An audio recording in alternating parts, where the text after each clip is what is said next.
नमस्कार व्यूअर्स, मैं हूं अमीश देवकन और आप देख रहे हैं न्यूज 18 पर आर पार। महाभारत के दौरान जब अर्जुन ने वासुदेव श्री कृष्ण से पूछा कि प्रभु सत्य क्या है, तो श्री कृष्ण बोले कि सत्य वो है जिसे मिटाया नहीं जा सकता, सत्य वो है जिसे रोका नहीं जा सकता।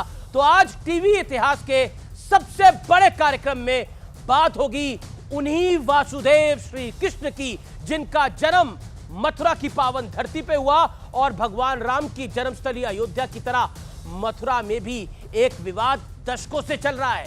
हिंदू पक्ष का दावा है कि मथुरा में श्री कृष्ण की जन्मस्थली पर एक शाही ईदगाह मस्जिद है जो 2.5 एकड़ में है, और हिंदू पक्ष का कहना है कि मस्जिद के नीचे केशव देव मंदिर का गर्भगृह मौजूद है। इसी दावे के साथ हिंदू पक्ष कोर्ट पहुंच गया और हिंदू पक्ष की अपील पर इलाहाबाद हाई कोर्ट ने मथुरा की शाही ईदगाह मस्जिद के सर्वे की इजाजत दे दी, मंजूरी दे दी। इसके खिलाफ मुस्लिम पक्ष सुप्रीम कोर्ट भी पहुंचा, लेकिन सुप्रीम कोर्ट से भी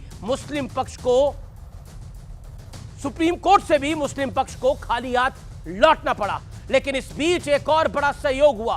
प्रधानमंत्री बनने के बाद नरेंद्र मोदी पहली बार मथुरा पहुंचे, और यह भी पहली बार हुआ कि देश का कोई प्रधानमंत्री मथुरा में वासुदेव कृष्ण के दर्शन के लिए पहुंचा। और इसके ठीक 21 दिन बाद हाई कोर्ट ने शाही ईदगाह मस्जिद के सर्वे का आदेश दे दिया। तो बड़ा सवाल है कि क्या अयोध्या के बाद मथुरा का सत्य भी सामने आने वाला है? आज इसी मुद्दे पर होगी जनता जनार्दन के बीच सबसे बड़ी चर्चा।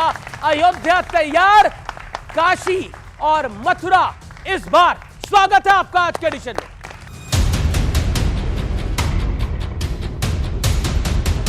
काशी के बाद अब मथुरा में भी सर्वे वाला रास्ता कोर्ट के आदेश के बाद खुल गया है। हिंदू पक्ष की मांग को मानते हुए इलाहाबाद हाई कोर्ट ने कोर्ट कमिश्नर बनाकर मथुरा शाही ईदगाह मस्जिद के सर्वे का आदेश दिया है। सभी सनातनियों की विजय है। हमारे देश में जहां 100 करोड़ सनातनी हैं, वहां उनके प्राण राम कृष्ण शिव उन्हीं देवालयों को तोड़कर उन्हें अपमानित करने का प्रयास धूर्तों ने किया था। कभी बाबरी मस्जिद है तो कभी बनारस की ज्ञानवापी है तो मथुरा की मस्जिद है। क्या इससे पोलराइजेशन नहीं होता है? दो बड़ी आबादियों के बीच में टेंशन पैदा करने की कोशिश की जा रही है, दरारें पैदा करने की कोशिश की जा रही है। 3000 मस्जिदों के ऊपर विवाद है, कहां तक करेंगे? हिंदू पक्ष का दावा था कि औरंगजेब ने 1670 में मथुरा में भगवा केशव देव का मंदिर तोड़ने का फरमान जारी किया था। इसके बाद मथुरा में शाही ईदगाह मस्जिद बना दी गई। मामला कोर्ट पहुंचा और अब कोर्ट ने सर्वे की मांग को मान लिया। हाई कोर्ट ने कमीशन की संरचना और एक्शन प्लान तय करने के लिए 18 दिसंबर की तारीख तय की है। ये तो हर तरीके से मुसलमानों को परेशान करने की कोशिश की जा रही है। तो आज मस्जिदें भी मुसलमानों की महफूज नहीं हैं। इस तरीके से और सारी मस्जिदें वो घेरना खत्म करना चाहते हैं। पूरा देश लगे खुदाई में ही लगे, पूरी धरती खुदाई कर दी, जो कुछ न कुछ तो कभी रहा ही होगा। इस बीच सुप्रीम कोर्ट से भी मुस्लिम पक्ष को राहत नहीं मिली है। मुस्लिम पक्ष हाई कोर्ट के आदेश के खिलाफ सुप्रीम कोर्ट पहुंचा था, लेकिन सुप्रीम कोर्ट ने हाई कोर्ट के आदेश में दखल देने से इनकार कर दिया। मुस्लिम पक्ष ये मांग लेके आए थे कि जो ऑनरेबल इलाहाबाद हाई कोर्ट के सामने प्रोसीडिंग चल रही है, उस प्रोसीडिंग पे स्टे लगा दिया जाए, जिस पे आज सुप्रीम कोर्ट ने स्टे लगाने से मना कर दिया। अयोध्या नगरी सज रही है। काशी और मथुरा, इसको लेकर भी हिंदुओं की मांग लंबे वक्त से रही है। काशी का सर्वे हो चुका है और अब मथुरा की बारी है, लेकिन मुस्लिम पक्ष बार बार प्लेसेस ऑफ वर्शिप एक्ट 1991 का हवाला देकर काशी और मथुरा में किसी तरह के हस्तक्षेप के खिलाफ है। ऐसे में क्या सामाजिक सौहार्द बिगड़े बिना क्या कोई बीच का रास्ता निकल पाएगा? तो आज हमारे साथ बड़े बड़े दिग्गज जुड़ेंगे, लेकिन पहले आज की चर्चा के मुद्दे क्या हैं? पहला मुद्दा है अयोध्या सजी है, अब मथुरा की बारी है। दूसरा बड़ा मुद्दा है सर्वे से क्या निकल के आएगा सामने सच, जो कमिश्नर का सर्वे हो रहा है, कोर्ट कमिश्नर का, और बड़ा दिल दिखाएगा क्या मुस्लिम पक्ष? आज ये तीसरा बड़ा मुद्दा है। तो जोरदार तालियों के साथ अभिनंदन करिए डॉक्टर सुधांशु त्रिवेदी का। भारतीय जनता पार्टी के सांसद हैं और प्रवक्ता है, जोरदार तालियों से उनका अभिनंदन है। और जोरदार तालियों से अभिनंदन करिए विष्णु जैन का, वकील है हिंदू पक्ष के और आज स्टूडियोज में मौजूद हैं। मेरे साथ विवेक श्रीवास्तव है जो कि इंडिया अलायंस को का पक्ष रखते हैं। मेरे साथ साजिद रशीदी हैं, उनका अभिनंदन है, जोरदार तालियों से उनका अभिनंदन है। डॉक्टर शोएब जवाई हैं, मुस्लिम चिंतक है, उनका अभिनंदन है, तो जोरदार तालियों से उनका भी अभिनंदन करिए। और स्वागत करिए जाने माने कथावाचक देवकीनंदन ठाकुर जी। वो बहुत महत्वपूर्ण है और ये महज संयोग ही कह सकते हैं कि 21 दिन पहले प्रधानमंत्री मोदी जाते हैं और 21 दिन बाद कोर्ट का फैसला आता है। अयोध्या तैयार है, काशी मथुरा क्या इस बार है? मैं सीधा रुख करता हूं विवेक जी आपका, क्या आपको लगता है, 40 सेकंड देता हूं शुरुआत के आपको, क्या आपको लगता है कि अयोध्या एक तरफ तैयार हो रही है और अब बारी मथुरा और काशी की है? देखिए आपकी तैयारी क्या है? देखिए मैं इस सर्वे को, कोर्ट का ऑर्डर है तो हमें सम्मान करना पड़ेगा, लेकिन प्लेसेस ऑफ वर्शिप एक्ट एक था जो 1947 में इस देश में आया था, जिसके हिसाब से जो स्टेटस जिस पूजा के किसी भी स्थान का है, चाहे मंदिर हो, मस्जिद हो, चर्च हो, वही मेंटेन होगा। मेरे हिसाब से ये सर्वे कराना एक अनफॉर्चुनेट चीज़ है। हमें ये मानना पड़ेगा इतिहास के अंदर बहुत सी अच्छाइयाँ हैं, बहुत सी बुराइयाँ हैं, बहुत सी गलतियाँ हैं, लेकिन अगर हम वैमनस्य की भावना लेकर के एक दूसरे के इतिहास पे लेकर के एक दूसरे को क्वेश्चन करते रहेंगे इस मुल्क के अंदर, तो हम उसी में उलझ करके रह जाएंगे और प्रोग्रेस नहीं होगी। मुझे लगता है कि प्रधानमंत्री का काम, मैं पहले भी बोल चुका हूं, मंदिर बनाना, मंदिर का संरक्षण नहीं है। प्रधानमंत्री का काम है हमें डेवलपमेंट देना, सभी पक्षों के लिए, सभी धर्मों के लिए, सभी जातियों के लिए इंफ्रास्ट्रक्चर देना, आईटी देना, इंजीनियरिंग देना, मेडिकल कॉलेज देना, यह मेरे प्राइम मिनिस्टर का काम है। लेकिन अयोध्या तैयार हुई है तो उसके साथ एयरपोर्ट भी तैयार हो रहा है, वहां तैयार हो चुका है, वहां पर टूरिज्म भी तैयार हो रहा है। काशी अगर तैयार होकर खड़ी हुई है तो वहां पर लोगों को समृद्धि मिल रही है, सिर्फ धार्मिक डेवलपमेंट नहीं है, इकोनॉमिक डेवलपमेंट भी है। मैं रुक करूंगा आपका। सुधांशु त्रिवेदी, देश के प्रधानमंत्री का काम मंदिर बनाना नहीं है, विकास करना है। प्रधानमंत्री जी ने तो यही कहा है कि हमारा काम विकास करना, पर इस देश में एक प्रधानमंत्री थे जिन्होंने कहा था कि हम तथाकथित बाबरी मस्जिद दोबारा बनवाएंगे, श्री पीवी नरसिम्हा राव। और इस प्रदेश में एक मुख्यमंत्री थे मुलायम सिंह यादव, जिन्होंने कहा था कि मैं बाबरी मस्जिद दोबारा तामील करवाऊंगा, और एक नहीं दर्जनों नेताओं ने कहा था। तो मुझे लगता है तब क्यों भूल जाते हैं। जबकि एक और बात है, अगर पीवी नरसिम्हा राव या मुलायम सिंह यादव कहते हैं कि मैं मस्जिद तामील कराऊंगा, तो सिर्फ धार्मिक भावनाएं भड़का नहीं रहे, मुस्लिमों की धार्मिक भावनाओं को आहत कर रहे हैं, क्योंकि इस्लाम की मान्यता के अनुसार वो काफिर हैं और काफिर को मस्जिद तामील करने का हक नहीं है। इसके बावजूद कह रहे हैं।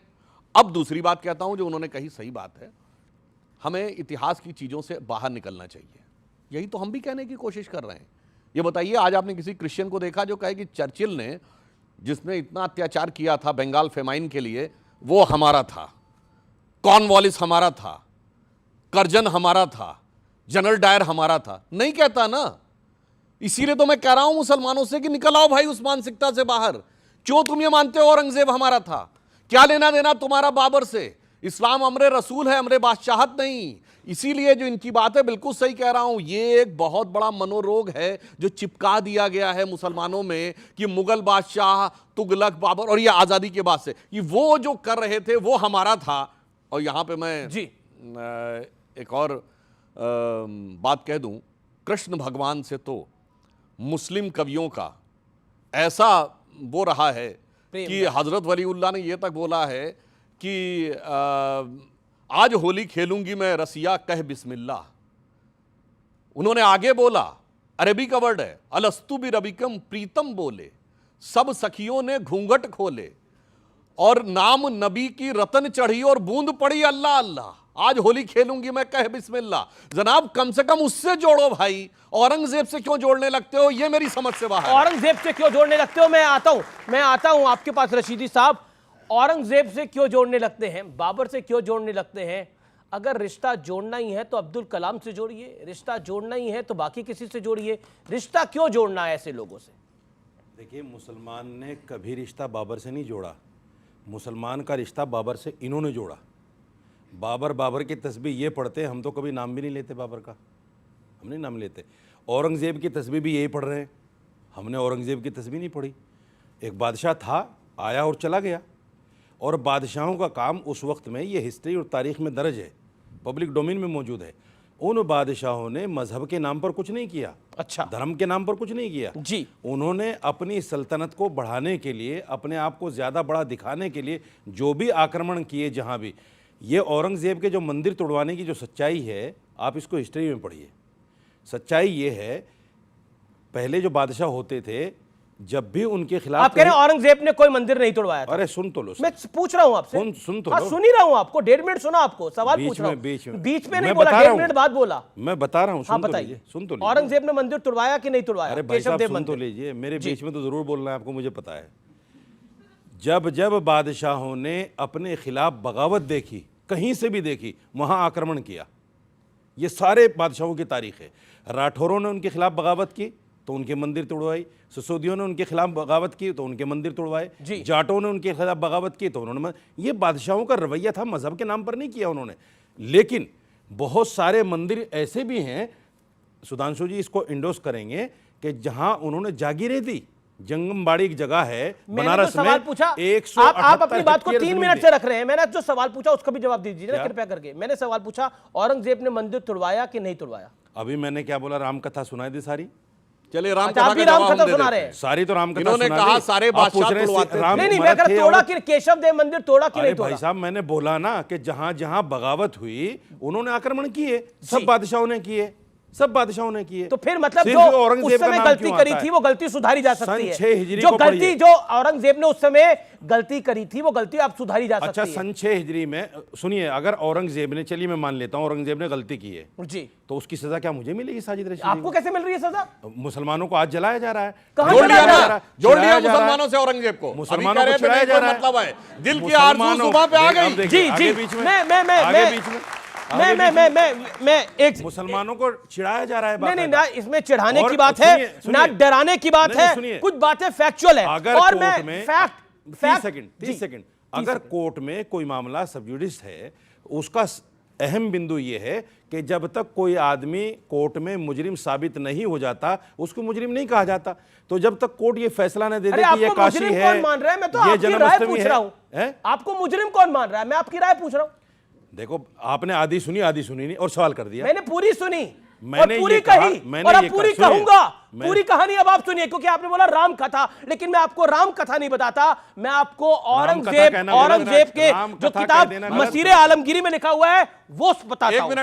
और सबूत है इसके। 27 जनवरी 1670 में औरंगजेब का फरमान था कि केशव देव मंदिर को तोड़ा जाए। रमजान के महीने में, के पाक महीने में बादशाह के आदेश पर यह मंदिर तोड़ा गया था। और मेरे पास पूरी टाइमलाइन मौजूद है, पेज नंबर 95-96 मसीह Alamgiri translated bye Jadunath. 10 second Sudhanshu बोल रहे हैं कुछ। 10 सेकंड। हम इन्होंने कहा बादशाह जो थे जिसके खिलाफ बगावत होती थी तो उसके मंदिर तोड़वा देते थे। ये छत्रपति शिवाजी महाराज ने बीजापुर गोलकुंडा में कितनी मस्जिद तोड़वाई? राजा कृष्णदेव राय ने कितनी मस्जिद तोड़वाई? बताइए। टीपू सुल्तान ने मंदिर तोड़वाए, वो कितने मंदिर तोड़े हिंदुओं? इसीलिए मैं पूछना चाहता हूं, ये बताइए महाराजा रणजीत सिंह ने कितनी मस्जिद तोड़वाई? साफ साफ बोलिए।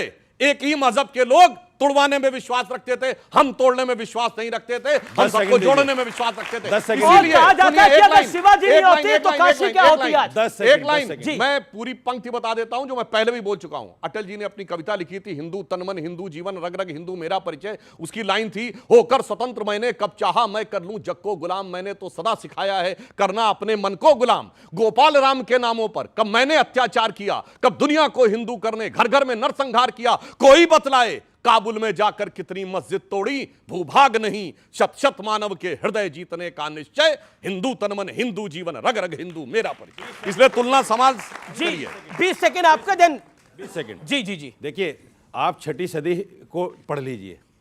6ठी सदी ईस्वी जो है उसमें कितने हिंदू राजा आपको ऐसे मिल जाएंगे जब वो दूसरे हिंदू राजा पर आक्रमण करते थे तो अपनी जीत जब तक सुनिश्चित नहीं मानते थे, जब तक उनके मंदिरों को और मठों को नहीं तोड़ देते थे।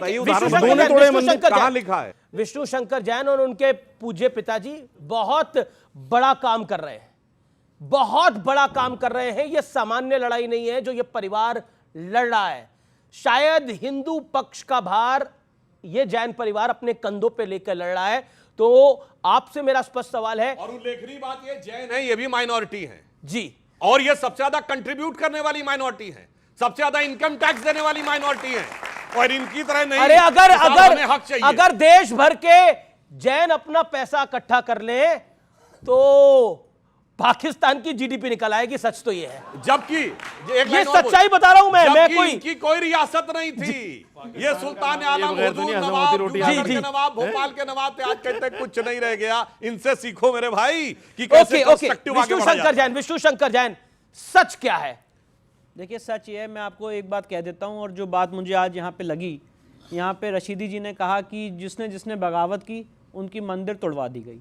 तो मैं आज आपके चैनल के माध्यम से कहना चाहता हूं, ये देश में ये समाज एक लीगल बगावत शुरू कर चुका है उन सारी जगहों पे जहां जहां हमारी मंदिर तोड़ी गई है, और ये लीगल बगावत जारी रहेगी कोर्ट के माध्यम से उन सारी जगहों पे जहां पे हमारे आराध्य, हमारी आस्था के स्थल को तोड़ के वहां पे बर्बरपूर्ण तरीके से मस्जिद बनाने का काम किया गया। तोड़ा नहीं, उसकी मूर्तियां सीढ़ियों में दबवा दी कि जब वो नमाज पढ़ने जाए कुचलते हुए जाएं। अगर इस मानसिकता को कोई सपोर्ट करता है तो एक लीगल बगावत इस देश में शुरू करने का काम हम लोग कर चुके हैं और उसको अंजाम तक पहुंचाएंगे। पहली बात। दूसरी बात मैं कहना चाहता हूं, कृष्ण जन्मभूमि का इतिहास पढ़ लीजिए। राजा बीर सिंह बुंदेला ने 1618 में 33 लाख रुपए की कॉस्ट से उसको बनवाया था। 1670 में जैसा आपने बताया औरंगजेब ने उसको तोड़ दिया, वहां पे माई मंदिर को ध्वस्त कर दिया। 1770 में मराठा आए, बैटल ऑफ गोवर्धन उस एरिया को जीता, और अमीर जी 1815 में राजा पट्टीमल ने ब्रिटिश सरकार से 13.37 एकड़ जमीन ऑक्शन परचेज में खरीदी। आपने इस देश में कोई ऐसा केस देखा है क्या जहां पे टाइटल किसी एक के पास हो और कब्जा किसी और के पास हो? Title is with the deity, title documents हमारे पास है, और 2.5 एकड़ में कब्जा करके बैठे। ये अगर आप इनसे पूछ लीजिए कि साहब वफ कब हुआ, जरा वफ डीड दिखा दीजिए, साहब यहां पे आपको किसने टाइटल दिया जरा बता दीजिए, कोई डॉक्यूमेंट नहीं है। और आपको एक बात और बताना चाहता हूं, ये जो टाइटल सेल डीड हुई थी, ऑक्शन परचेज हुआ था, इसके खिलाफ 10 राउंड ऑफ लिटिगेशन हुआ। 1875 में जो मुस्लिम पक्ष हार गया, 1944 में लिटिगेशन हुआ जो मुस्लिम पक्ष हार गया। बोल रहा हूं फ्रंट लाइन डिफेंस है, प्लेसेस ऑफ वर्शिप। मेरा फ्रंट लाइन डिफेंस है सर। इतने सर्वे करवाओगे देश का हाल क्या होगा? आप तो 3 से 4 हजार जगह सर्वे करवाना चाहते हो। बात नहीं करनी चाहिए पूरे देश के अंदर जो केस के फैक्ट्स हैं उस पर और 3 से 4 हजार जगह नहीं, अभी तो 2 जगह की बात। उससे आपकी इकोनॉमी बढ़ेगी, देश बढ़ेगा। अच्छा सुनिए, अगर सर्वे में वहां पे अगर उस सर्वे में शेषनाग की आइडल नहीं मिलती है, शेषनाग के चित्र नहीं मिलते, तो क्या दिक्कत है? उस एक्ट के अगर बाद उस सर्वे में ये गलत है सर्वे। एक करके सिंबल नहीं मिलता तो क्या दिक्कत है? बात हिंदू मुसलमान की नहीं है, ज्ञान बात प्रोग्रेसिव होने की है। और जब सर्वे हुआ बात प्रोग्रेसिव होने की है। एक करके कि ये हिंदू मंदिर का स्थल है। उसी तरह से जब ये सर्वे होगा तो सच्चाई सामने आएगी कि किस तरह से मंदिर को तोड़ के मस्जिद बनाई गई है। इसीलिए सर्वे से इसलिए डर रहे हैं। नहीं शोएब जमाई, देवकीनंदन जी, शोएब जमाई, मेरा पॉइंटेड सवाल ये है, मैं सबूतों की बात करता हूं, और उत्तर प्रदेश का राजस्व विभाग है, उसके वहां के दस्तावेज है कि मंदिर के पक्ष आज भी, यानी श्री कृष्ण जन्मभूमि ट्रस्ट जो है उसके पास आज भी जमीन का मालिकाना हक उसके पास है। आप मुझे बताइए, क्या आपको लगता है कि अगर ये सत्य और तथ्य है तो इस पे भाईचारा दिखाना चाहिए? बाबरी मस्जिद का फैसला आया था और सुप्रीम कोर्ट ने यह कहा था कि भी कोई ऐसा सबूत नहीं है कि मंदिर तोड़ के मस्जिद बनाई गई, लेकिन फिर भी ये चूंकि मामला इतना देखना है, इसी वजह से वो फैसला जो दिया गया है, हमने उस वक्त कहा था कि आस्था के बुनियाद पर अगर फैसले होंगे तो ये पिटारा खुलेगा। ये क्या सैंक्टिटी है? अगर प्लेसेस ऑफ वर्शिप एक्ट की सैंक्टिटी नहीं है तो खत्म कर दीजिए। आपकी बातों में एक फैलेसी है, मैं पूरी बात कर लूं। आपकी बातों में एक फैलेसी है। काशी और मथुरा हिंदू पक्ष का तो साल दर साल मेरा कहना है, आई थी नहीं आई थी, उससे पहले से है। आप बताइए, 100 साल से है, 200 सालों से है। आप औरंगजेब की बात कर रहे हैं, आप औरंगजेब को बुला के यहाँ डिबेट कर लीजिए। हम औरंगजेब के प्रवक्ता नहीं है, लेकिन संविधान तो औरंगजेब ने नहीं दिया। कैसे आएगा औरंगजेब? संविधान तो औरंगजेब नहीं लाकर दिखाइए औरंगजेब को यहाँ पर। आप लेके आइए। नाम की रोड बदली गई तो कौन कौन आया था बताइए। आप लेके आइए ना, सुनिए ना, औरंगजेब ने संविधान नहीं दिया और ना ही यहाँ से जो एक्ट बने हैं वो औरंगजेब। जब हमने इस देश में रिपब्लिक को अपनाया, जब संविधान को अपनाया, जब कानूनों को अपनाया, तो औरंगजेब नहीं था।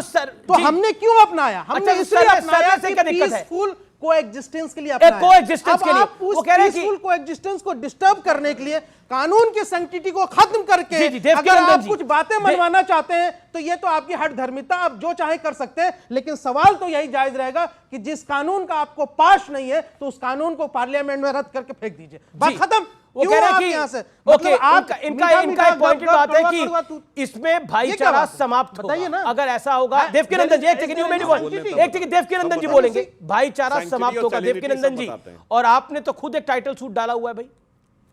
देखिए, मेरा गला खराब है जी, तो इसलिए कृपा करके मुझे 2 मिनट सुन लें। बीच मैं में माइक आपके पास दूसरा माइक लेके आ जाता हूं। हाँ, उसका स्पीकर दे दीजिए। जी जी जी जी जी जी, बोलिए बोलिए।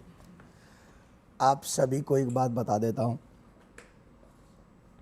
भाईचारे की बात है तो हम इनके खुदा और कुरान की कोई स्थान नहीं छीन रहे। जहाँ हमारा राम है, जहाँ हमारा कृष्ण है, जहाँ हमारे शिव हैं, उस जगह पर ये भाईचारा हमारे साथ नहीं निभाना चाहते। मथुरा में कोई भी इनका पीर पैगंबर आया हो तो बता दें हमें। अगर नहीं आया है तो हमारा कृष्ण आया है, वेद कहता है, पुराण कहता है, रामायण कहती है, हमारी गीता कहती है। और अगर ये सब कहते हैं तो इनको भाईचारा निभाने के लिए मथुरा हमको देना चाहिए। जी, पॉइंट बहुत डायरेक्ट है। ओके ओके ओके, इस पर आप कुछ कहना चाहते हैं? बोलिए बोलिए शोएब। मैंने यही बात कहा कि एक फैसले जो होते हैं वो कानूनी पहलू पर होते हैं और एक फैसला आस्था के बुनियाद पर। आस्था के बुनियाद पर अगर फैसले लेंगे तो सारे सर्वे से क्या दिक्कत है? सारे फैसले हिंदू पक्ष में जाएंगे। सर्वे से दिक्कत क्या है? सर्वे से दिक्कत यह है कि ये जो हमने बात उसी वक्त कही थी जब ये अयोध्या का फैसला आया था कि ये पिटारा खुलेगा, और जब लोग कह रहे थे अरे नहीं नहीं ये तो पिटारे में कुछ होगा तो निकल के आएगा, नहीं होगा तो अयोध्या आप जीत जाओगे। आपने भी कहा था ना, आपको याद था, आप हमारे डिबेट में थे, बिल्कुल बिल्कुल, आपने कहा था कि जमाई साहब ये सिर्फ अयोध्या तक सीमित है, इसको कर लीजिए। सर शोएब जी, खुला ना, शोएब जी, शोएब जी, आपको शक है कि अगर सर्वे होगा, अगर साइंटिफिक सर्वे होगा, कोर्ट कमिश्नर द्वारा सर्वे होगा, तो कोई ऐसी चीज बाहर आ जाएगी जिसके बाद अयोध्या में सर्वे हुआ था, मैं कारागार वहीं मिलेगा। 10 सेकंड में बोल दे रहा हूं आपके चैनल पे। क्या कह रहे हैं आप? जब वहां पे सर्वे होगा, कंस का कारागार वहीं पे मिलेगा जहां पे भगवान ने जन्म लिया था। आज जो हमारी जन्म स्थान है उस पे आधे हिस्से पे कब्जा करके बैठे हुए हैं और उसमें नहीं चाहते कि सच सामने आए। मैं एक बात पूछना चाहता हूं, इन्होंने यहाँ पे समझौते की बात की, मैं आपके चैनल के माध्यम से पूछना चाहता हूं अमीश जी, कौन थे अनंत शय्या महंग्यार और द्वारका प्रसाद मिश्रा जो चीफ मिनिस्टर थे मध्य प्रदेश के, जिन्होंने समझौता किया था? कोई पेपर ही नहीं था जिसमें समझौता, जिसपे समझौता हुआ कोई पेपर नहीं था। आपने समझौता कर लिया पूरे समाज की तरफ से, और ओरिजिनल मालिक थी श्री कृष्ण जन्मभूमि ट्रस्ट, उसने आज तक साइन नहीं किया है। वही कहता है श्री कृष्ण भूमि ट्रस्ट कि उस समय हमारे साथ धोखा करा था उस समय की सरकारों ने, ये कहता है वो। और अगर आप तो सुप्रीम कोर्ट भी गए, मुझे 10 सेकंड से, हम भी कब कह रहे हैं, हम ये थोड़ी कह रहे हैं प्लेस ऑफ वर्शिप एक्ट का उल्लंघन सर्वे में कहां से है भाई? अरे आपको अपना बाप बदलना हो ना बदलना हो, डीएनए टेस्ट तो करवा लो भाई, इसमें कौन सी समस्या है? इसलिए मैं कह रहा हूं सर्वे तो होने दो, तब तय होगा कि किसका कौन सा स्थान था। जी जी, एक सेकंड, अगर मेरे को इसके बाद पूरे देश में झगड़े करवाना चाहते हैं क्योंकि डेवलपमेंट करा नहीं है, वोट मांगने के लिए मथुरा चाहिए, वोट मांगने के लिए बंगाल में 33 साल वोट मांगने के लिए हर जगह सर्वे करवाइए। बताइए भाई, बंगाल में कितना ग्रोथ रेट? धार्मिक भावनाओं को भड़काने के अलावा भारतीय जनता पार्टी का कोई एजेंडा नहीं। एक सेकंड, आपने अगर सर्वे होगा तो क्या ऐसी चीज सामने आ जाएगी जो मर्जी है, धार्मिक भावनाएं रुक चुका है। जब सर एक प्लेस ऑफ वर्शिप एक्ट बना है उसमें कहा गया कि आगे सर्वे पे रोक नहीं है, पहले बोलने दीजिए, सर्वे पे नहीं रोक है। वर्शिप एक्ट के हिसाब से आगे जो मंदिर है मंदिर रहेगा, मस्जिद है मस्जिद रहेगा, किसी को नहीं तोड़ सकते, किसी को नहीं बदल सकते, और जो हो गया आगे शांति के जो हो गया सभी धर्मों को रहना है। तो आप बोल दीजिए कि देश के फाउंडिंग फादर बौद्ध मंदिरों को तोड़ा गया, क्या सारे बौद्ध खड़े हो जाएं? क्या होगा इस देश का? पुष्यमित्र शुंग कौन था? कितने बौद्ध हो गया? अच्छा बताइए ना। अब आप शांत हो जाइए। एक किताब का नाम बताओ, एक किताब का नाम बताओ। नहीं कुछ नहीं होता, आपको भी मालूम है मैं क्या कह रहा हूं। बताइए ना, वोट चाहिए, वोट के लिए धर्म को बेचते हो, वोट के लिए धर्म को लाते हो, वोट के लिए राम को लाते हो। अच्छा, ये फुरफुरा शरीफ क्या था? धर्म नहीं है वो, धर्म। फुरफुरा शरीफ को तो हमने सेकुलर बना दिया। भाई साहब, फुरफुरा शरीफ को तो हमने सेकुलर गौर फरमाइएगा, ये कह रहे हैं कि सेकुलर बना दिया, बड़े बड़ों को सेकुलर बना दिया, तुम्हारे को भी सेकुलर बना देंगे एक दिन। भाई साहब, अरे फुरफुरा शरीफ सेकुलर है, फुरफुरा शरीफ की का गद्दी नशीन सेकुलर है, ये नई परिभाषा है। इनकी सेकुलरिज्म वो होता है, हमारे पक्ष में जो आएगा सेकुलर होना पड़ेगा। अरे ये हिंदू मुसलमान बात नहीं चलेगा। ठीक है सर, सर अब आप अन्याय कर रहे हैं, अब आप अन्याय कर रहे हैं। इनका सेकुलरिज्म ये होता है कि मस्जिदों पर से गुंबद हटा दिए जाते। बिल्कुल नहीं, तोप लगा के मस्जिदें उड़ा दी जाती, सब कम्युनिस्ट कंट्री में हुआ। आज जाके चेक कर लीजिए, चाइना में कोई ऐसी मस्जिद नहीं बची जिसके ऊपर गुंबद हो। ये है सेकुलरिज्म। इसलिए मैं कह रहा हूं मौलाना साहब से बहुत सोच समझ के बात करिए, इनके साथ क्या आ रहा है। और एक और बात कह दूं, इनसे पूछिए कि 33 साल बंगाल में रहे, कितना डेवलपमेंट कर दिया? बहुत डेवलपमेंट किया, जो कलकत्ता हर में गरीब को जमीन सारी दी, की सारी इंडस्ट्री खत्म हो गई पश्चिम बंगाल से, डेवलपमेंट की बात करते हैं ये लोग आकर। ऐसा डेवलपमेंट किया कि एक बार गए तो किसी ने वापस लाने की गलती दोबारा नहीं करी। लेकिन एक बार आप गए वहां से तो आपको वहां पर उसी पार्टी ने हटाया ना जिसके साथ आप अलायंस कर रहे हो। बात तो सच यही है। देखिए, हम बड़े बिजनेसमैनों के पक्ष में नहीं है, हम मजदूर की सरकार बनाते हैं। एक सेकंड, आप बिल्कुल मजदूर की बात करिए। अगर मंदिर बनता है तो मजदूरों को भी काम मिलता है, ये ध्यान रखना। ओके, एक सेकंड सर आप रुकिए। अब मैं आपके पास आता हूं देवकीनंदन जी। एक बात कही गई कि जो हो गया वो हो गया, 84 के दंगे हुए तो हुए, अब मंदिर वहां पर टूट गया था तो क्यों वापस सारे मामले को खुलवाना है? अगर क्या हो गया, वासुदेव कृष्ण की मूर्तियां, राधा रानी की मूर्तियां सीढ़ियों में गड़ी है, क्या हो गया इसमें? क्या बड़ी बात क्या है इसके अंदर? आम है, लोग तो आदी हैं इसके, हिंदुस्तान तो आदी है 100 सालों से। देखिए, भगवान श्री कृष्ण सिर्फ हिंदू ही नहीं, भारत से बाहर भी कितने लोग भगवान श्री कृष्ण को पूजते हैं और उनकी छवि जामा मस्जिद की सीढ़ियों में हो, तो ये सभी सनातनियों के लिए शर्म की बात है, डूब मरने की बात। ठीक है, पहली बात। दूसरी बात, जो हो गया ऐसा नहीं होता है। अगर किसी के भी माँ बाप के फोटो को सीढ़ी के नीचे कोई भी दबा दे, हो गया, अब क्या करें? नहीं निकाले कि नहीं? आप बताइए मुझे, आप बच्चे बताइए। निकाले जी, निकाले। दूसरी बात, संविधान में सबको समान अधिकार है। आज़ादी के बाद सिर्फ सनातनियों के मंदिर सरकार के अंडर में है, हाँ या ना? किसी और के क्यों? हमारे लिए अधिकार नहीं है, हमारे लिए कोई राइट नहीं है, हमारे मंदिर रख लिए गए। तो मैं आप सबसे निवेदन करूंगा, हम संविधान का प्रयोग कर रहे हैं, जो फंडामेंटल राइट है उनका प्रयोग कर रहे हैं जी। फंडामेंटल राइट सिर्फ ब्राह्मणों के लिए है, सिर्फ ब्राह्मणों के लिए है कि हम ही कंट्रोल करेंगे मंदिरों को। सरकार के पास वो फंड नहीं जाना चाहिए, हमारी जेब में जाना चाहिए। बताइए ना इसको। आपने इनजस्टिस की बात करी, अच्छा मौलवियों के लिए है कि नहीं? दलितों की बात करिए, बताइए, मस्जिदों को कंट्रोल करता है, बोलिए। मौलवी मुफ्ती मुकर्रम कोट करते हैं कि नहीं? बोलिए। भागिए नहीं आप ज्यादा। ये बताइए, चर्च कौन कंट्रोल करता है? आप बिशप कानून करते हैं कि नहीं? दलितों के खिलाफ की बात करने लगते हैं, वो जस्टिस कौन देगा? टेक्निकल पॉइंट, एक टेक्निकल पॉइंट। इन्होंने कहा उपासना स्थल विधेयक है ना, वर्शिप एक्ट, हिंदी में जाके चेक कर लीजिए। उपासना स्थल, उपासना शब्द दो शब्दों से मिलकर बना, उप और आसन। आसन का अर्थ होता है बैठना, उप का अर्थ होता है निकट, यानी अपने इष्ट देव के निकट बैठकर जो किया जाता है पूजा, वो है उपासना। ये मिसगाइड कर रहे हैं, ये मिसगाइड नहीं कर रहे हैं। उप और आसन शब्द दिखाइए कहां है, पूछिए जाओ उनसे। सभी धार्मिक स्थलों के लिए है। अरे भाई सुनिए। तो व्यूअर्स, रुकते हैं एक छोटे से अंतराल के लिए, एक ब्रेक के लिए, और देखते हैं ट्वीट। मोटरोला के फोन से राधे श्याम ही लिख रहे हैं, इस बार आपसी सौहार्द के लिए मुस्लिम पक्ष को बड़ा दिल दिखाना चाहिए। ये ट्वीट देख रहा हूं मैं मोटरोला फोन से। रुकूंगा एक ब्रेक के लिए, लेकिन ब्रेक के उस पर इस चर्चा को बढ़ाएंगे आगे। होंगे इनके सवाल, होंगे इनके जवाब। आप देख रहे हैं न्यूज़ 18 इंडिया पर आर पार। ये सिर्फ अपने आप को हिंदुओं में हीरो दिखाकर पैसा कमाने के लिए आपने कैसे कहा? किससे पैसे लिए? आप बताइए किससे पैसे बोलने को तैयार आप नहीं बताइए है। किससे पैसे लिए? बताइए आप केस समझ आप लीजिए। कौन है?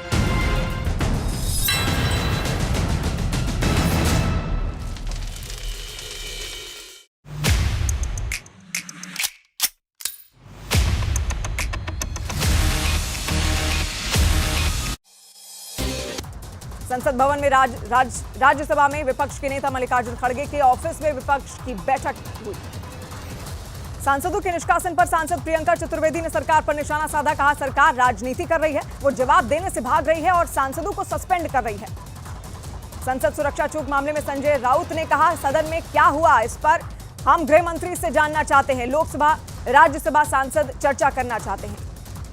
कांग्रेस नेता प्रमोद तिवारी ने सरकार पर निशाना साधा। उन्होंने कहा कि घटना पर गृह मंत्री सदन में आकर एक शब्द नहीं बोल रहे हैं। ये सदन और सदन के सदस्यों की अवमानना है। कांग्रेस महासचिव ने अमित शाह के संसद की सुरक्षा चूक मामले में राजनीति न करने वाले बयान पर बोला। कहा, यह बिल्कुल भी राजनीति का मुद्दा नहीं है। संसद में सुरक्षा चूक मामले को लेकर दोनों सदनों में चर्चा पर अड़े गैर बीजेपी विधायक। आम आदमी पार्टी सांसद राघव चड्ढा ने कहा, गैर बीजेपी सांसद कोई नाजायज मांग नहीं कर रहे हैं। श्री कृष्ण जन्मभूमि शाही ईदगाह परिसर के सर्वे पर रोक लगाने से सुप्रीम कोर्ट ने किया इंकार। इलाहाबाद हाईकोर्ट के फैसले को मुस्लिम पक्ष ने दी थी चुनौती। ईदगाह कमेटी ने हाईकोर्ट की तरफ से कोर्ट कमिश्नर की नियुक्ति करने के मामले में हाईकोर्ट के आदेश पर रोक लगाने की मांग की थी। सुप्रीम कोर्ट ने फिलहाल हस्तक्षेप करने से इंकार किया। हिंदू पक्ष के वकील विष्णु शंकर जैन ने बताया कि मामला अगली तारीख 9 जनवरी को निर्धारित की गई है। भजन लाल शर्मा ने ली राजस्थान के मुख्यमंत्री पद की शपथ। राज्यपाल कलराज मिश्र ने आलमगीरी का हवाला देते हैं, ठाकुर साहब भी हवाला देते हैं, सुधांशु जी भी हवाला देते हैं। मेरी लिखी हुई किताब उसका हवाला दिया जा रहा है कि साहब ऐसे लिखा हुआ है, लेकिन जो मस्जिद बनी है, चलिए औरंगजेब ने बनवाई, उसको नहीं मान रहे। इसका क्या मतलब हुआ भाई? कौन नहीं मान रहा कि मस्जिद औरंगजेब ने बनवाई? किताब को मानने तोड़ ताड़ के बनवाई कौन? नहीं है ना। आक्रांत था ना औरंगजेब। सुनिए, औरंगजेब तो सवा मन जिरेऊ भी जलाता था। एक झूठ, सुनिए, सवा मन का तो वहां उस पे व्हाट्सएप पे बहुत चल रहा है। वो सवा मन व्हाट्सएप पे नहीं चल रहा। कितना होगा, 2 साल में कितना होगा, 50 साल में कितना हो जाएगा? आप पूछिए ना सवाल। अरे मेरी सवाल ओके, रशीदी साहब से सवाल पूछा जा रहा है। इस्लाम में मंदिर तोड़ के मस्जिद बनाना परमिटेड है क्या? बिल्कुल नहीं, बस बिल्कुल नहीं। लेकिन सुनिए, मेरी पूरी बात सुनिए, पूरी बात सुनिए, मेरी पूरी बात सुनिए। यहाँ पे अगर आपने मंदिर तोड़ के मस्जिद बनाई है, जवाब दे देना, तो उसको रेस्टोर कैसे नहीं कर सकते? और 1 minute, places of worship act 1991 की आपने बात की, मैं पूछना चाहता हूं, प्लेसेस ऑफ वर्शिप एक्ट 1991 में जो शब्द यूज्ड है वो है धार्मिक स्वरूप। मतलब अगर अपनी बात को उदाहरण से समझाना चाहूं, अगर कोई मस्जिद में जाके पूजा कर ले तो मस्जिद का धार्मिक स्वरूप नहीं बदल जाएगा, और अगर कोई मंदिर में आके नमाज पढ़ ले तो मंदिर का धार्मिक स्वरूप नहीं बदलेगा। धार्मिक स्वरूप तय करने की स्वतंत्रता देता है प्लेसेस ऑफ वर्शिप। अब जवाब इन्होंने देखिए, इन्होंने एक झूठ बोला था जी बाबरी मस्जिद के लिए कि साहब मंदिर तोड़ के मस्जिद बनी, और वो सैकड़ों साल तक चला, सैकड़ों साल तक। आज तक लेकिन सुप्रीम कोर्ट ने तोड़ के मस्जिद बनाई थी। यार बोलने दो भाई, मैं आपके बीच में नहीं बोलता, फिर आपको चिल्ला के उठोगे, आप चिल्ला के उठोगे, फिर आप कहोगे और एएसआई ने रिपोर्ट दी कि वहां मंदिर तोड़ के मस्जिद बनाई गई। बोलने दो किसी को। अब तो समझ गए, ये एकदम क्लियर है। और आप सुप्रीम कोर्ट को गलत कोट कर रहे हैं। सुप्रीम कोर्ट का मैं इनसे पूछना चाहता हूं, 2020 180 पेज राम मंदिर का जजमेंट पढ़ा है, कौन सा पैराग्राफ बता रहे हैं जहां पे सुप्रीम कोर्ट ने कहा है कि मंदिर तोड़ के? सुप्रीम कोर्ट ने कहा है कि वहां पे नीचे जो अवशेष मिले वो नॉन इस्लामिक थे। ये सुप्रीम कोर्ट ने होल्ड किया। के मोहम्मद ने, जो कि एएसआई का सर्वे था, एक सेकंड, के मोहम्मद ने जो डिटेल्स निकाली बाहर, यानी जो साक्ष्य 14 कसौटी के पिलर मिले थे। एक सेकंड, उन साक्ष्यों में क्या आया था? तो इसका मतलब तो मंदिर टूटा ही था ना वहां पर। मुझे बोलने दोगे? जी आपको बोलने दूंगा, अब मैं डबल माइक लेके आ रहा हूं। के मोहम्मद का मामला इलाहाबाद हाई कोर्ट का है, उसके बाद ये मामला सुप्रीम कोर्ट में आया। अरे है तो अयोध्या का। सुन लो ना मेरे भाई, बीच में मत बोलो यार। सुप्रीम कोर्ट में जब ये मामला आया तो सुप्रीम कोर्ट ने उसको इंडोर्स नहीं किया, इलाहाबाद हाई कोर्ट के फैसले को नहीं माना। क्या बात? अगर इलाहाबाद हाई कोर्ट के फैसले, अगर इलाहाबाद हाई कोर्ट के फैसले को माना जाता तो सुप्रीम कोर्ट को यह कहने की आवश्यकता नहीं कोर्ट थी। ने क्या कहा? सुनिए, उन्होंने कहा कि मैं 142 जो मेरा विशेष अधिकार है उस पर मैं फैसला दे रहा हूं। रामलला को जवाब देना चाहता हूं। नहीं तो कोर्ट ने कहा कि बाबरी मस्जिद गलत तोड़ी गई, 1949 में मूर्तियां गलत रखी गई, मंदिर तोड़कर मस्जिद नहीं बना, जो लोग इसमें शामिल थे उस पर कार्रवाई होनी चाहिए। ये 4 बिंदु तो मुख्य रूप से सुप्रीम कोर्ट ने, लेकिन आस्था की बुनियाद पर हुआ नहीं। सुप्रीम कोर्ट ने इनका केस को डिसमिस कर दिया। विशेष अधिकार को इस्तेमाल किया। अरे भाई साहब, मैं एक बात पूछ रहा हूं, आपने बोला मैंने आपको भरपूर मौका दिया। मिसकोड करते हो बिला वजह का, इनको 30 सेकंड बोलने नहीं ये दो। पूछ लीजिए, ये मेरे बीच में बोल ये रहे हैं, मैंने रोका था। मिसकोड करते हैं ये लोग, सुन्नी सेंट्रल ये जानबूझ के मिसकोड करते हैं। आप इनसे पूछिए, ये जैनी है, इनसे पूछिए कौन सा मंदिर आपका? 5 एकड़ ऑल्टरनेट लैंड क्यों दी? क्या बोला आपने? ये कहते हैं आस्था, ये कहते हैं आस्था। ये जैनी है, क्या बोला आपने? क्या बोला? अरे जैनियों की कब से आस्था हो गई मंदिरों में?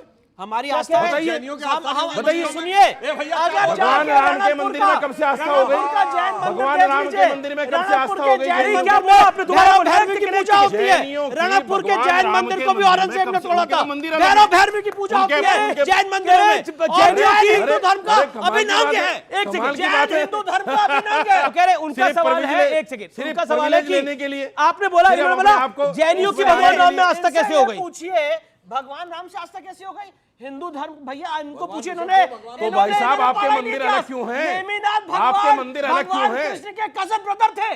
अरे आपके कृष्ण अंदर ने नेमिनाथ भगवान की स्वयं मूर्ति बनाई है। इन्हें इनके जैन धर्म मंदिर के अलग बारे में क्यों है पता भाई? नहीं है। रणकपुर का जैन मंदिर जाके देख ले, जहाँ भैरव भैरवी की पूजा होती है, शिवलिंग की नहीं, पूजा होती आप है। पूछिए जैन जैनियों के मंदिर अलग हिंदू क्यों है? धर्म का अभिन्न अंग है, हम अलग नहीं है और ये अलग करने का काम कर रहे हैं। जैन धर्म का कोई मंत्र बिना ओम के शुरू नहीं होता है। आप बता दीजिए, सुप्रीम कोर्ट के वकील हैं, मेरा मंत्र निवेदन है। बताइए, विष्णु जी, बताइए जैन धर्म के बारे में बात की, चुप तो रहिए, नमो तभी तो मंत्र बोलूंगा। बताइए। आप चुप रहेंगे तभी तो बोलूंगा यार जी। आप कंटिन्यू बोलते जा रहे हैं, नहीं, continue क्योंकि बोलते जा आप रहे जैन हैं। धर्म के ये बारे में कोर्ट बात कर नहीं रहे है भाई साहब। हैं। जब जैन धर्म के ये बारे में कोर्ट आपको नहीं है, मालूम नहीं सुनिए। है तो आप गलत नहीं बोल सकते। अरे गलत आपने नहीं ये है, कोर्ट नहीं कर आपने ये सकते। जैन धर्म वाली बात क्यों बोली? एक सेकंड, एक कैसे सेकंड, कहा? आपने जैन धर्म वाली बात क्यों बोली? मैंने ये जैन कहा धर्म के बारे में अरे ये कैसे चुप बात की? होंगे तभी तो अब एक बोलूंगा यार। पूछ लीजिए मैं ना। पूछो पूछो अरे, पूछिए इनसे। विष्णु जी, आपने जैन धर्म के बारे में कैसे बोला कि जैन धर्म मेरा नहीं निवेदन है, स्वीकार करिए। हिंदू धर्म का भी आप नहीं चुप करा है? दीजिए। कैसे बोला आपने? आप इनको चुप करा आपने दीजिए, पॉइंट इनको रखा। पता है अब इनको असली बात नहीं, मिलेगी। असली बात ये चुप नहीं होंगे नहीं, अब। आपने जैन इनको धर्म असली वाली बात क्यों बोली? मिलेगी। जैन धर्म वाली बात क्यों नेमिनाथ बोली? भगवान कौन थे बताइए? मैं इसलिए बोल रहा हूँ जैनियों के जैन धर्म के लोगों के मंदिर अलग,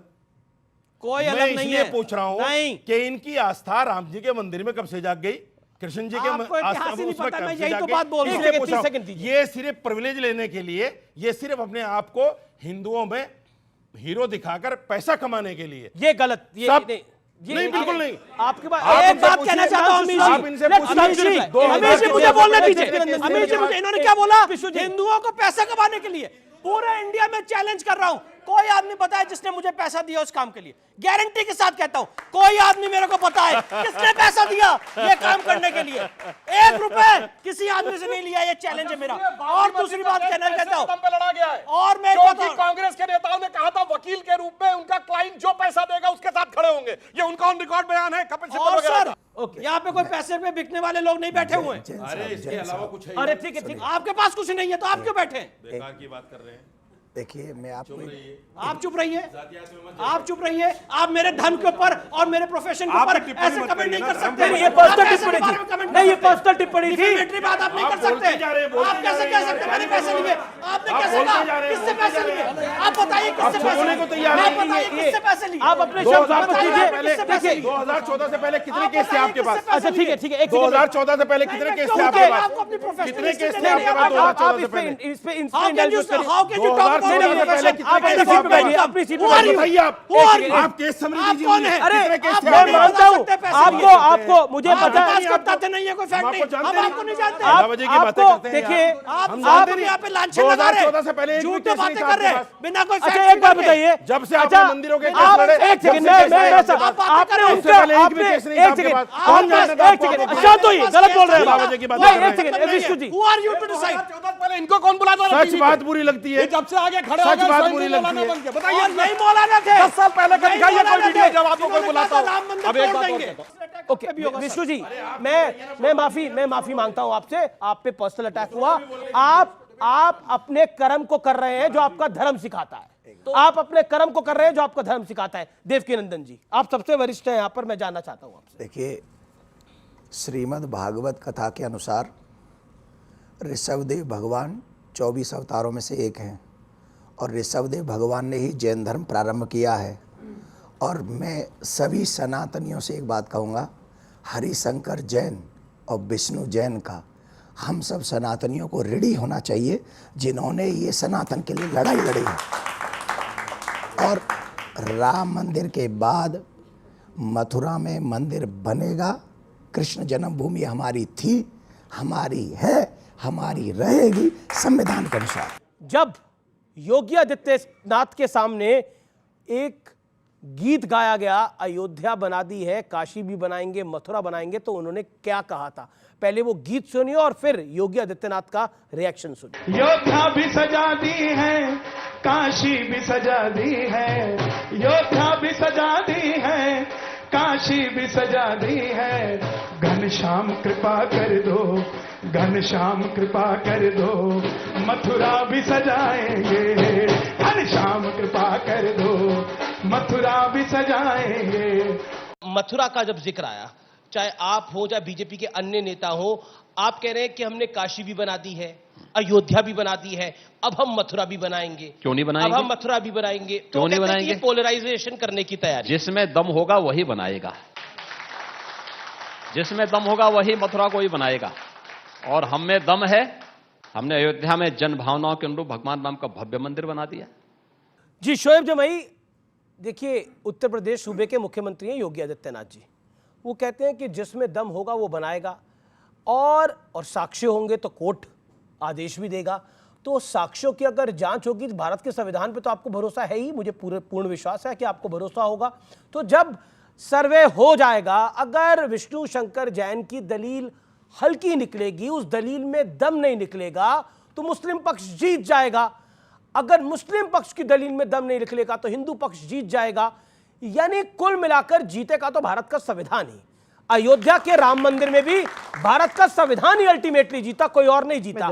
क्या आपको लगता नहीं है, क्योंकि आप संविधान की कस्में वादे हर वक्त खाते हैं, इसलिए उस संविधान के नाते आपको चाहिए कि सर्वे हो जाए, और अगर सर्वे की बात सही है और सर्वे अगर हो रहा है तो उसका विरोध करना क्यों? और उसके विरोध के लिए सुप्रीम कोर्ट तक चले गए। सुप्रीम कोर्ट ने भी ये तो यही कहा कि सर्वे तो होने दीजिए भाई। ये फैलेसी आप देख रहे हैं कि हम बनाएंगे, कोर्ट का इसमें कोई रोल नहीं होगा, कोर्ट क्या करता है नहीं करता है, ये फैलेसी है कि क्या इन्फ्लुएंस करते हैं लोअर कोर्ट को। नंबर 1 मेरा सवाल ये है, क्योंकि इनफेलेबल नहीं है कुछ भी। दूसरा कि आपने कहा कि भाई सर्वे होने दीजिए, पहली बार हुआ था ना सर्वे अयोध्या में, कोर्ट ने कह दिया कि हाँ सर्वे में कोई ऐसी बात नहीं निकली साक्ष्य की यहाँ से कि तोड़ के बनाया गया था। तो जब उसको पॉइंट ऑफ रेफरेंस लेंगे तो भी ये माना जाएगा कि जब पहले इतने बड़े मुद्दे में कोई रेफरेंस नहीं मिला तोड़ने का, और हमने 142 विशेष अधिकार का इस्तेमाल करके ये उनको दे दिया है। ज्ञान व्यापी का जब सर्वे हुआ, कटी हुई मूर्तियां मिली, वेस्टर्न वॉल चीख चीख के कह रही हिंदू मंदिर का भग्नावशेष है, 3 गुंबद के नीचे हिंदू मंदिर के शिखर मिले, और जो वजू टैंक है उसमें शिवलिंग मिला। अब जब मथुरा का सर्वे होने जा रहा है, आगे देखिए क्या क्या मिलता है, और इसलिए चाहते हैं ये सर्वे ना हो। 22-23 दिसंबर 1949 की रात को जब वहां रामलला प्रकट हुए, वहां पर पूजा अर्चना की अनुमति कोर्ट के आदेश से शुरू हुई। 1 फरवरी 1986 को ताला खुला कोर्ट के आदेश से। 9 नवंबर 1989 को वहां पर शिलान्यास करने की अनुमति दी गई कोर्ट के आदेश से। ढांचा 6 दिसंबर 92 को गिरने के बाद अस्थायी मेकशिफ्ट टेंपल के में पूजा अर्चना की परमिशन हुई सुप्रीम कोर्ट के आदेश से। 2003 में रडार मैपिंग की रिपोर्ट के आधार पर खुदाई करने की परमिशन दी गई कोर्ट के आदेश से। 30 सितंबर 2010 को high court Allahabad high court की लखनऊ बेंच ने, जिसने माना केंद्रीय गुंबद श्री रामलला विराजमान का है 1/3 2/3 वाला। जनाब ये 19 वाला तो बाद में आया, लगातार निर्णय पक्ष में आ रहे। तो आप क्या कहना चाह रहे हैं? परकट वाला उसको सुप्रीम कोर्ट ने खारिज कर दिया है। देखिए आप करेंगे दूसरा सुप्रीम कोर्ट के जजमेंट में और कहना चाहता हूं, आपके पहले ही सेंटेंस को बोल रहे हैं, मैं बता देना चाहता हूं, सुप्रीम कोर्ट ने यह कहा है कि ये बताइए सुप्रीम कोर्ट के फैसले को मानते हैं आप? हाँ, सुनिए, मानते हैं ना? आपने जो मिसकोट किया वो मैं बोल रहा हूं। तो आप परकट हुई या रखी गई बताइए। आप बोल रहे थे, फिर आप बोलिए नहीं। हम तो सुप्रीम कोर्ट के फैसले के बारे में पूछ रहे हैं। देखिए मैं ये बात मानता हूं कि एक तो हम लोगों के मन में बहुत बड़ी पीड़ा है कि दुनिया में हमारे ही भगवान हैं जो खुद भी रेस्पोंडेंट थे। श्री रामलला विराजमान अपना मुकदमा खुद लड़ रहे थे। अब इन्होंने जो गलत बोला है वो बताता हूं। सुप्रीम कोर्ट ने अपने जजमेंट में कहा कि इस बात का कोई आर्कियोलॉजिकल सबूत नहीं है कि 12वीं शताब्दी में मंदिर टूटा था। आर्कियोलॉजिकल सबूत नहीं है। आर्कियोलॉजिकल सबूत का मतलब यह होता है कि नीचे कोई ढांचा मिले, जैसे मैं 6 दिसंबर 92 से पहले वहां कोई ढांचा था, इसका आज कोई आर्कियोलॉजिकल सबूत नहीं है, सिर्फ डॉक्यूमेंट्री एविडेंस है। मैं ये चाहता हूँ मुसलमानों को, मुसलमान की जो संस्था है उनको ये बड़ा दिल दिखाते हुए तीनों जो है हमारे मंदिर जो है बनाने की पूरी जो है हमें बड़ा दिल दिखाते हुए परमिशन दी जाए। जो कौन से? काशी विश्वनाथ मंदिर, अयोध्या मंदिर की फैसला हो चुका और श्री कृष्ण मंदिर का। मतलब इस पे देवकी नंदन जी आपने भी कई बार अपील करी है कि भाईचारा दिखाना चाहिए, क्या कहना चाहते हैं कि आपको लगता है बड़ा दिल दिखाना चाहिए? देखिए इनसे बात की जाती है बड़े दिल की, इनका बड़ा दिल होता नहीं है। अभी इन्होंने योगी के ऊपर कुछ कहा, योगी जी के ऊपर। अयोध्या कहाँ है? उत्तर प्रदेश में। मथुरा कहाँ है? उत्तर प्रदेश में। उत्तर प्रदेश में। काशी कहाँ है? उत्तर प्रदेश में। योगी जी कहाँ है? उत्तर प्रदेश में। तो वहाँ बनाने की जिम्मेदारी किसकी है? देखिए अरे तो पूछते क्यों थे इनसे कि रामलला आएंगे मंदिर यही बनाएंगे, तिथि कब बताएंगे? इनसे क्यों पूछते थे कब बनाओगे मंदिर, कब बनाओगे? आपसे गलत तो आप ही पूछते थे। फिर जी उन याचिकाकर्ताओं से पूछा पूरा देश, पूरा विपक्ष, कांग्रेस पार्टी साल दर साल सवाल पूछती रही। सुधांशु त्रिवेदी हमारे स्टूडियो में आते थे, हमारे स्टूडियो की लोकेशन बदल गई है। पहले जहां था, कांग्रेस के किस नेता ने सवाल नहीं पूछा? कांग्रेस के हर नेता ने, हर मौलवी साहब ने सवाल पूछा कि बीजेपी रामलला आएंगे, मंदिर वही बनाएंगे, लेकिन तारीख नहीं बताएंगे। लेकिन जब ये आज 22 जनवरी 2024 की तारीख बता रहे हैं तो पूछ रहे हैं कि तुमने क्या किया? ये तो कहते कौन सी तिथि? जब राम मंदिर का शिलान्यास हुआ था तो ये लोग आके मुहूर्त मर्मज्ञ बन गए थे, कहने लगे थे मुहूर्त नहीं ठीक है। याद करिए अगस्त 2020 में अपनी सुविधा के अनुसार ऐसा बदलते हैं जिसकी कोई हद नहीं। अच्छा, एक इंटरेस्टिंग ये है, जी जी, नहीं देखिए देखिए देखिए, ये जो तिथियों का सम्मान है, ये ऐसे ही नहीं है, ऐसे ही नहीं है कि जब उत्तरायण लगेगा तो रामलला विराजमान होंगे, ये ऐसे ही नहीं है। ये विधि का विधान है, ये विधि का विधान था। जब कार सेवकों पर गोली चली थी, जो पार्टी 400 सीटों पर थी, वो आज 40 सीटों पर है। ये विधि का विधान है, ये रामलला का विधान है जी। और जो पार्टी 2 सीटों पर थी, वो आज 300 पे आ गई। अब इसे संयोग कहिए या कुछ और कहिए जी। जब राम मंदिर का उद्घाटन होगा, 1 महीना बाकी है, तब तक जानते क्या होगा? हम 5वीं बड़ी अर्थव्यवस्था, 4थे बड़े स्टॉक एक्सचेंज, तीसरे बड़े ऑटोमोबाइल के मैन्युफैक्चरर, दूसरे बड़े मोबाइल के मैन्युफैक्चरर, इंफ्रास्ट्रक्चर में इन्वेस्टमेंट करने वाले सबसे बड़े देश, और सुनिए चांद के अछूते कोने को छूने वाले देश। और जब बाबरी ढांचा था तो भारत का फॉरेन एक्सचेंज रिजर्व 1 बिलियन के नीचे था। हम भुखमरी के कगार पर थे, सोना गिरवी रखा गया था, रुपये का डिवैल्यूएशन हुआ था। जब 8 खंबे निकले तो 100 बिलियन था 2003 में, अब 600 बिलियन है। ये होने जा रहा है जो ये कह रहे हैं।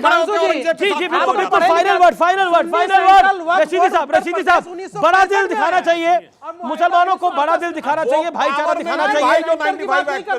ओके, शोएब जमाई को शांत आप ही कराइए, वो मान नहीं रहे हैं। 1965 में आया, अरे मुआहिदा 1965 में नहीं भाई, 2024 में आ जाओ। अब 2024 में आ जाओ। जवाब। यानी आप बैटिंग कर रहे हैं ना? मैं तो बैटिंग कर रहा हूं 2024 की, मैं बैटिंग कर रहा हूं 2024 की, मैं बैटिंग कर रहा हूं सत्य की, मैं बैटिंग कर रहा हूं भारत की संस्कृति की, मैं बैटिंग कर रहा हूं हिंदुस्तान की। अभी आपने देवकीनंदन ठाकुर जी को सुना, हमारी थी, है और रहेगी। तभी योगी जी का बयान आपने सुनवा दिया कि जिसमें दम होगा वो बना लेगा। एक साधु जी कह रहे थे पहले बागेश्वर धाम के, आप हमें ताकत दो, हम आपको हिंदू राष्ट्र देंगे। ये तो एक प्रचलन हो गया। वैसे कमलनाथ ने उसका समर्थन किया था। अरे सर सुन लो यार, मैं तो माइनॉरिटी में हूँ, वैसे भी प्रचंड मेजॉरिटी है, माइनॉरिटी में हूँ, तभी तो पर्ची निकल गई उनकी, माइनॉरिटी में हूँ। तो कांग्रेस के भी खिलाफ है इस मामले भाई साहब, माइनॉरिटी में तो बोलने दो, कम से कम बोलने पे तो पाबंदी ना लगाओ। तो मैं सिर्फ ये कहना चाहता हूँ, जब इस तरह के प्रवचन, आपने सुना होगा काशीनाथ के, विश्व काशीनाथ के बारे में भी योगी जी ने कहा था कि मस्जिद कहते हुए शर्म आती है, और मस्जिद क्यों कहें उसको। ये इस तरह के जो बयान हैं, ये संविधान के बिल्कुल विरुद्ध हैं।